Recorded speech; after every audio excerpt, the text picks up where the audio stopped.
Vítajte pri dnešnom rozbore. Dnes úplne zmeníme to, ako sa pozeráme na znečistenie.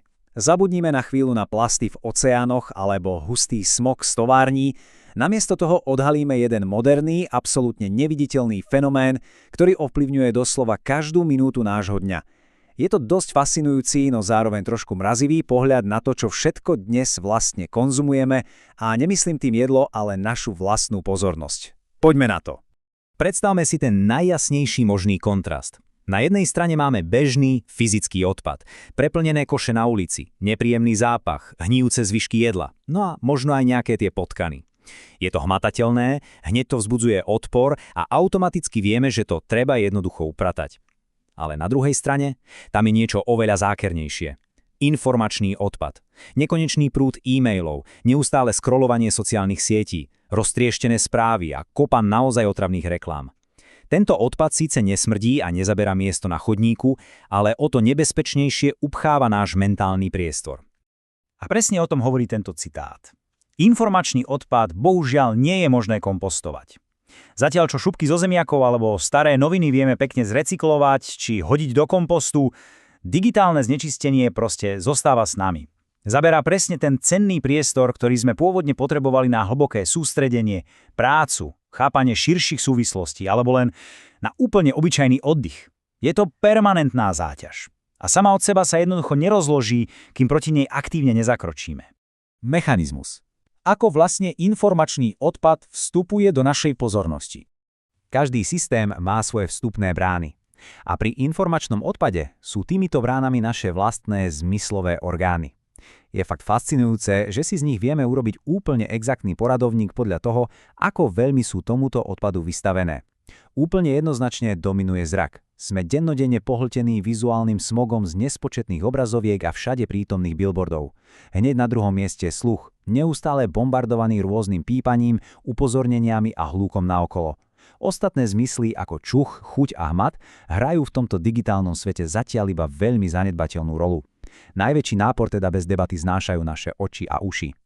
Keď sa na tento vizuálny a zvukový nápor pozrieme bližšie, zistíme, že billboardy a agresívne vizuály sú doslova na každom rohu.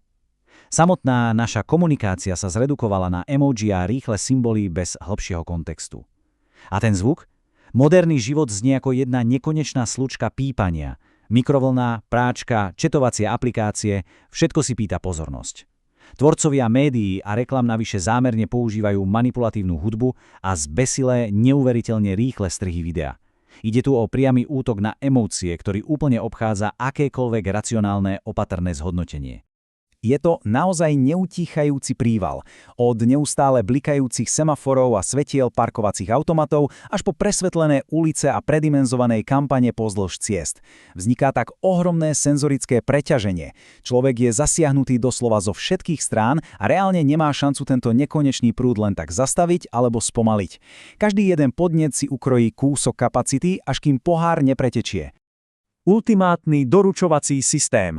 Mobilný odpad.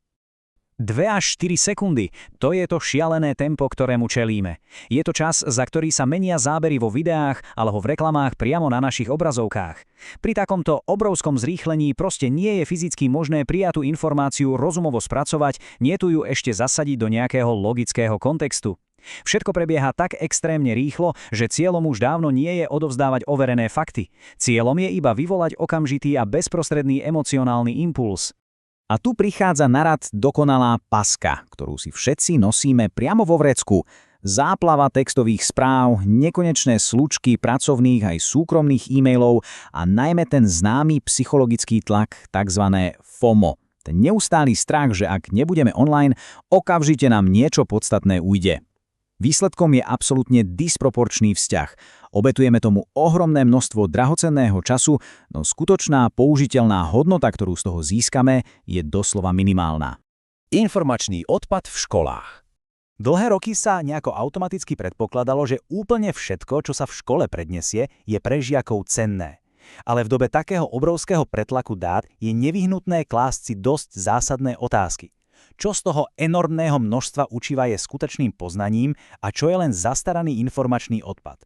A kto vlastne posudzuje, ktoré z týchto útržkov budú zbytočne zaberať kapacitu, ktorá sa mohla využiť na rozvoj skutočne užitočných zručností? Krásne to ilustruje tento paradox. 15-ročným deťom sa predkladajú obrovské kvanta izolovaných faktov pre budúcnosť, ktorej pravdepodobne až 4-krát zmenia svoje zameranie či zamestnanie. Je to absurdné však. Je vysoko pravdepodobné, že tieto konkrétne dáta nikdy nevyužijú. Lenže bez jasného pochopenia toho, čo je v dnešnom rýchlom svete naozaj podstatné, sa učia jednoducho všetko. A to nevyhnutne vedie len k ďalšiemu masívnemu preťaženiu celej jednej generácie. Práve tu vidíme ten priamy a citeľný dôsledok v školstve. Namiesto budovania komplexného pochopenia, kde by študenti videli celkový obraz a chápali hlboké súvislosti, začína dominovať defragmentované učenie. Funguje to presne tak, ako keď dostaneme do rúk 1000 kúskov puzzle, ale nikdy, naozaj nikdy nám neukážu obrázok na krabici. Bez toho referenčného bodu to vždy zostane len veľká hromada nesúvisiacich, vytrhnutých útržkov. Boj o pozornosť. Táto obrovská informačná záťaž a takmer nulová šanca úniku pred neustálým tokom dát vedú k niečomu veľmi nebezpečnému – chronickému preťaženiu. Neoddychnutá myseľ je zdrojom problémov. V dnešnom svete neostáva prakticky žiadny vyhradený priestor na absolútne ticho a zastavenie. A presne z tohto chýbajúceho odpočinku, kedy je naša pozornosť bez prestávky stimulovaná, následne pramenia obrovské stresové stavy a pocity vyhorenia. Straty v tejto každodennej vojne o pozornosť sú naozaj alarmujúce.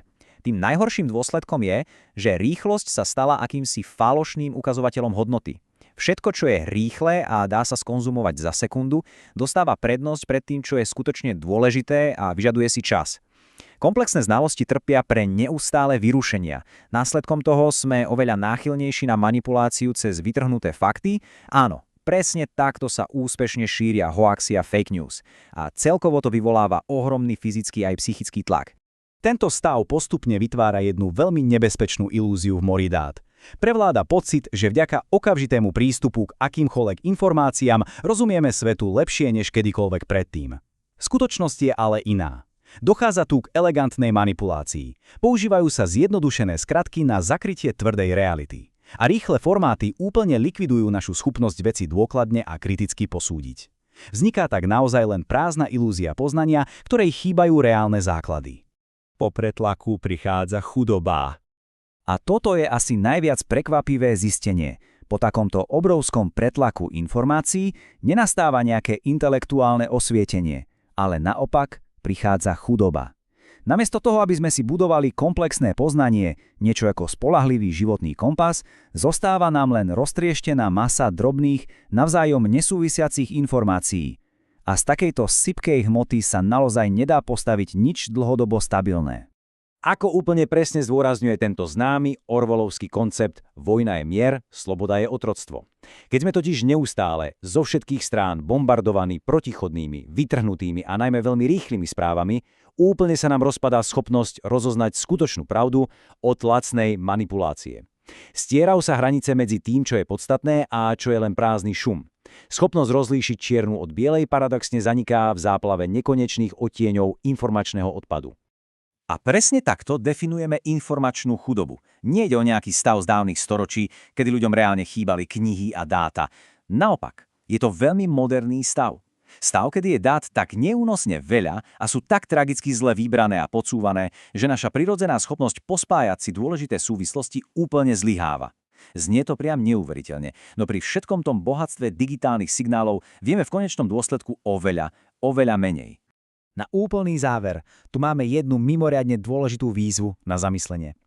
Ak pripustíme, že náš vnútorný priestor je neúprosne a bez milosti zaplňaný týmto fragmentovaným odpadom, ako môžeme uvoľniť miesto pre ďalšiu veľkú myšlienku? Skutočný úspech, radosť a prelomové inovácie predsa neprídu tým, že skonzumujeme každý jeden kúsok dostupného šumu. Vznikajú presne naopak, z vytvorenia ticha, ústupu a nájdenia prázdneho priestoru. Len v takomto čistom prostredí sa môže zrodiť niečo skutočne prevratné. Takže, aké kroky na vyčistenie svojho priestoru môžeme urobiť už dnes?